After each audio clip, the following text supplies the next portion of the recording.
We go now to a prime time news follow-up. More details are emerging about the moments leading to a multi-million-dollar heist in East Kingston yesterday. The police say beryllium security guards were questioned into the night. Here's Kirk Wright with the latest.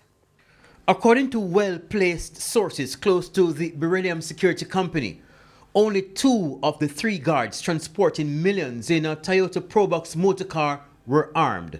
About 9 a.m., the vehicle developed mechanical problems on Jackson Road, Rollington Town in East Kingston.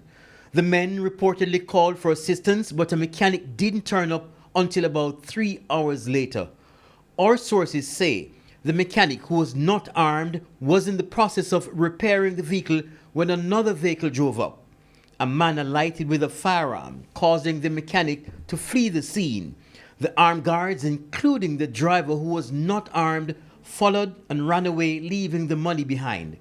The men reportedly told the police they saw when the car drove up and the 2 back doors flew open. However, they only saw one man with a firearm. Up to late last night, the guards were being questioned at the Elliston Road police station. It's believed the robber or robbers made off with 2 bags containing $20 million that was placed on the back seat of the car.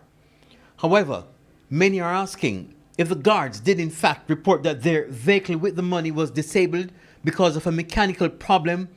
Why wasn't another vehicle sent to collect the cash while repairs were being effected to the vehicle? Beryllium is yet to issue a formal report on the theft. Kirk Wright, TVJ News.